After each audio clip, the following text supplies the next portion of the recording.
ائمہ معصومون الخطا نہیں ہے؟ ائمہ کی بات تو تم نے قرآن و حدیث کا درجہ دے دیا ہے، جبکہ ائمہ نے خود اپنی بات کو اپنی بات کا محدود رکھا ہے اور قرآن و حدیث کا درجہ نہیں دیا ہے۔ اور سنو، امام مالک کا قول ہے کہ کل یؤخذ من کلامہ بالقول والرد الا صاحب هذا القبر واشار الى قبر النبی صلی اللہ علیہ وسلم۔ امام مالک جو امام دار الہجرہ کے نام سے یاد کیے جاتے ہیں، جو ایک عالم دین تھے، مجتہد تھے، موطا امام مالک ان کے ایک شاندار کتاب ہے، انہوں نے کہا ہے کہ ہر ایک کی بات لی بھی جاتی ہے، لی بھی جا سکتی ہے اور ٹھکرائی بھی جا سکتی ہے سوائے اس قبر والی کی بات،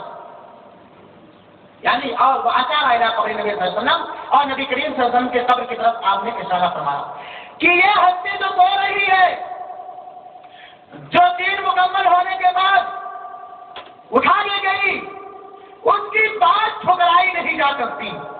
بقیہ ہر ایک کی بات لی بھی جا سکتی ہے، ٹھکرائی بھی جا سکتی ہے۔ لینے کا معیار یہ ہونا چاہیے کہ اگر قول حدیث رسول کے موافق ہے تو لے لو، اور اگر حدیث رسول کے خلاف ہے تو ٹھکرا دو۔ یہ کتاب، یہ حوالہ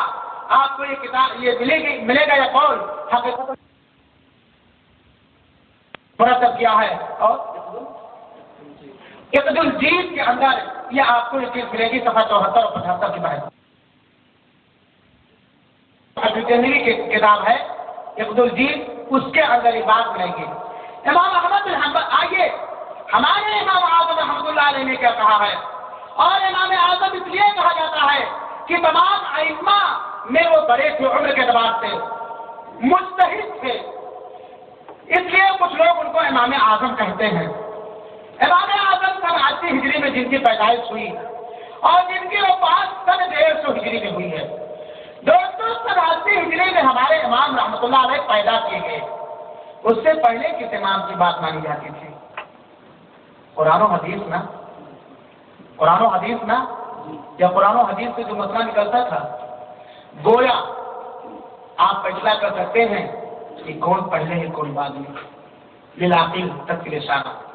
امام ابو حنیفہ رحمۃ اللہ علیہ نے کہا ہے اذا قلت قولا وکتاب اللہ یخالفہ، نہیں، امام ابو حنیفہ رحمۃ اللہ علیہ سے پوچھا گیا، سئل عن ابی حنیفہ رحمہ اللہ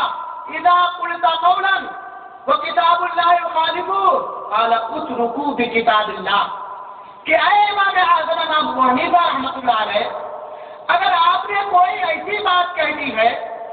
جو قرآن کے خلاف ہے، قرآنی آیت کے خلاف ہے، آپ کا مجتہدانہ فتویٰ یا اجتہاد کیا ہوا فتویٰ آپ کی کوئی بات،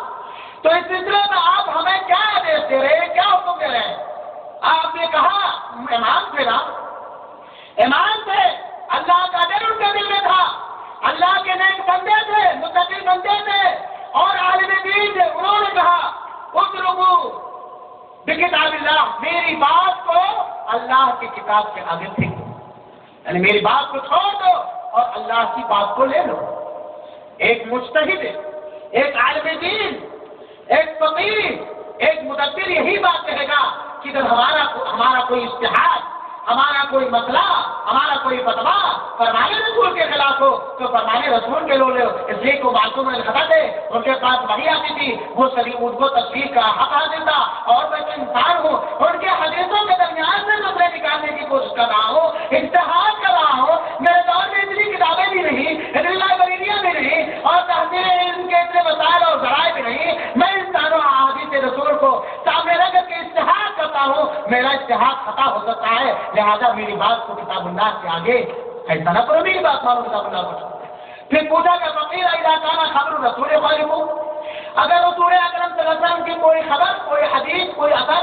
آپ کے بات کے مخالف ہے تو قال اترکوا قولی بقبر رسول اللہ صلی اللہ علیہ وسلم، میری رسول اکرم صلی اللہ علیہ وسلم کی خبر اور حدیث کو پانے کے بعد میری بات کو چھوڑ دو۔ وہ متبع رسول تھے، وہ محب رسول تھے، رسول نے صحیح پر مطیعوں کا مدار تھے، کیسے اتنا بڑا دلیل پر امام یہ بات کہہ سکتا ہے کہ میری بات کو لے لو اور رسول کی بات چھوڑ دو؟ نعوذ باللہ من ذالک، اگر کوئی یہ بات کہے تو امام نہیں، اگر وہ بات کوئی یہ بات کہے تو پیشوا نہیں، اگر کوئی یہ بات کہے تو مجتہد نہیں۔ پھر آپ سے پوچھا گیا کہ اذا قلت قول، آپ کا قول کسی صحابی کے قول کے خلاف ہو تو آپ نے کہا اگر میری بات صحابی کے قول کے بھی خلاف ہے تو صحابی کی بات لے لو، میری بات ٹھکرا دو، اس لیے کہ صحابہ کا جو مقام ہے میرا مقام نہیں ہے۔ صحابہ کے زمانے رسول اکرم سے موجود تھے، بڑی نازل ہوتی تھی، وہ استفسارات کیا کرتے تھے، رسول اکرم صلی اللہ علیہ وسلم کے ہر ایک ادا سے حدیث رسول کو لیتے تھے۔ میں تو بہت بات پیدا کیا گیا ہوں۔ صحابہ نے شریعت کو زیادہ سمجھا، اچھے طرح سمجھا، لہذا ان کی بات لے لو۔ دیکھو کتنا منصف امام ملا ہمیں، کتنا انصاف پسند امام ملا ہمیں۔ ہمارے امام رحمت اللہ علیہ کہتے ہیں کہ میری بات اگر قول رسول کے خلاف ہو تو میری بات ٹھکرا دو، اللہ کے قول کے خلاف ہو میری بات ٹھکرا دو، صحابہ کے قول کے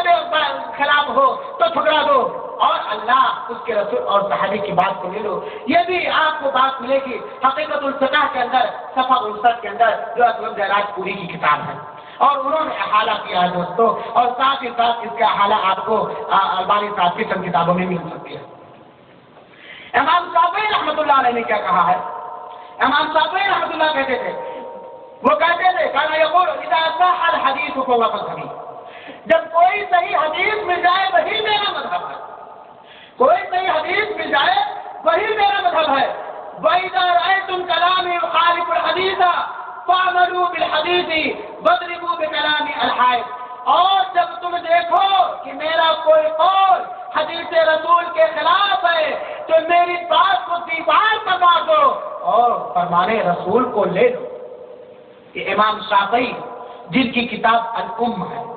امام ابو حنیفہ رحمۃ اللہ علیہ کے سلسلے میں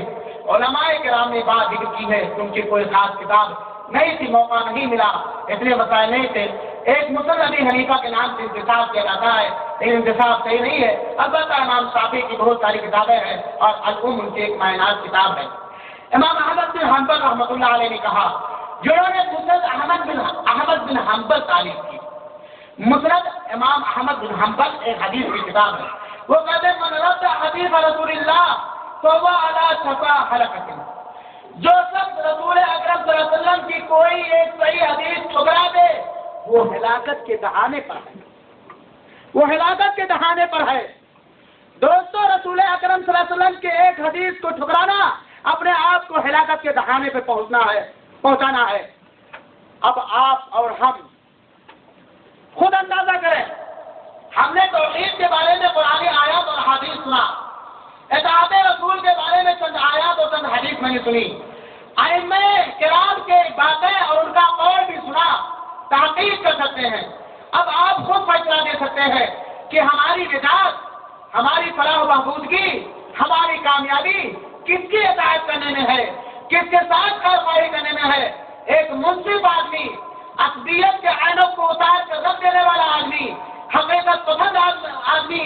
اللہ سے محبت کرنے والا آدمی، رسول اکرم صلی اللہ علیہ وسلم کے شریعت مطہرہ کو اپنے سینوں سے لگانے والا منصف آدمی فوراً اعلان یہ کہہ دے گا کہ اللہ کی بات ماننے میں ہمارے لیے نجات ہے، رسول کی بات ماننے میں ہماری نجات ہے، ہمارے لیے نجات ہے۔ اور اگر کسی کا قول، کسی کا فعل، کسی کا فتویٰ ہمارے پیارے حبیب کے قول اور فعل کے مطابق ہے، آپ کے فتوے کے مطابق ہے تو وہی فتویٰ کارگر ہے، اور اگر مخالف ہے تو ہم اس کو ٹھکرا دیں گے، اس کو نہیں لیں گے۔ دوستو قرآن کا مطالعہ کرو اور حدیث کا مطالعہ کرو، حقیقت واضح ہو جائے گی۔ اب آخر میں اللہ رب العالمین سے دعا ہے، بات لمبی ہو گئی، حدیث کا بقیہ حصہ میں شرح نہیں کر سکا۔ آخر میں اللہ رب العالمین سے دعا کرتا ہوں کہ بار الہ جو بات کہی گئی ہے اسے صحیح طریقے سے سمجھنے اور سمجھانے اور اس پر عمل کرنے کی توفیق عطا فرما، سننے والوں کو بھی اور کہنے والے کو بھی۔ اے بار الہ تو ہمیں گمراہی سے بچا، ہلاکت سے بچا، اے رب العالمین تو ہمیں شرک سے بچا، اے بار الہ تو ہمیں بدعت سمجھنے کی توفیق عطا فرما، بدعت کے نام پر عبادت کرنے کی توفیق نہ عطا فرما، بدعت سے بچنے کی توفیق عطا فرما، اہل بدعت کو سدھارنے یا ان کے بدعت سے دور رہنے کی توفیق عطا فرما۔ بار الہ